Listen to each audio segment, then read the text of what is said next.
Hello, আসসালামু আলাইকুম। এই যে স্বপ্নের পরীক্ষা হলে নিয়ে যাচ্ছি।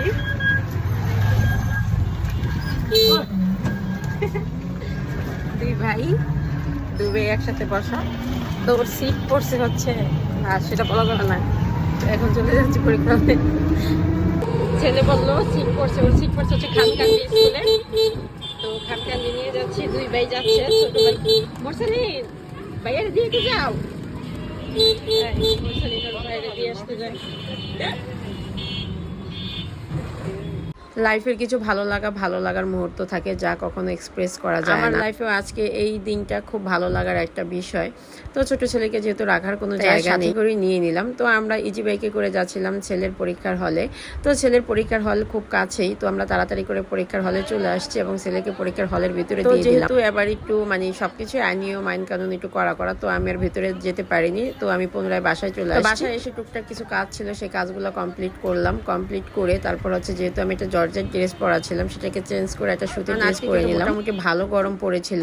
আর ইদানিং স্বামীর টেনশন করতে করতে আমার মুখে দেখেন অনেক দাগও পড়ে গেছে। এটা মনে হয় স্বামী কাছে না থাকলে যারা স্বামীকে ভালোবাসে তাদের। তো যাই হোক, এই যে দেখতে পাচ্ছেন অনেক অভিভাবকরা দাঁড়ায় আছে একদম ঠাই রোদের ভিতরে। তারা এত সন্তানের প্রতি এতটা কেয়ারফুল যে মনে করতেছে যে এখানে দাঁড়ায় আছি এটাই তাদের একটা শান্তি। তো আমি আর গেটের কাছে ওরকম ভাবে দাঁড়াইনি, আমি একটু দূরে ছিলাম কারণ অনেক মানুষ ছিল, গরমটাও বেশি ছিল। আর মোরসালিনের প্রচুর, আমি অপেক্ষা করতেছিলাম কখন আমার বাবা হল থেকে বের হবে আর আমি বাবাকে একটু দেখবো।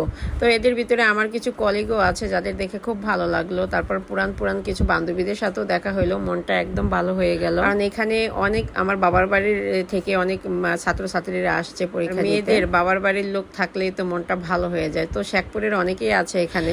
তো আল্লাহর রহমতে এক এক করে সবাই নিশ্চয়ই বের হবে, কারণ এখন লাস্ট ঘন্টা পড়ে গেছে। তো যারা এখনো বাবা মা হয়নি তারা এই বাবা মার এই অপেক্ষার প্রহরটা যে কতটা মধুর সেটা তারা বুঝবে না। অনেকে মনে করে যে সন্তান ভিতরে পরীক্ষাতে বাহিরে বাবা মা কি করে। আসলে বাহিরে বাবা মা নাও থাকতে পারে, কিন্তু তারপরও বাহিরে বাবা মা থাকে, কারণ তাদের মনটা তাদের সন্তানের কাছেই পড়ে থাকে। অবশেষে পরীক্ষা শেষ হলো, এক এক করে সবাই বের হচ্ছে। সবার বাবা মাই তাদের সন্তানের দিকে তাকায় আছে যে কখন তাদের সন্তানের চেহারাটা দেখতে পারবে। মোরসালিন তার মোরসালিনের ভাইকে খুঁজে পাইলো।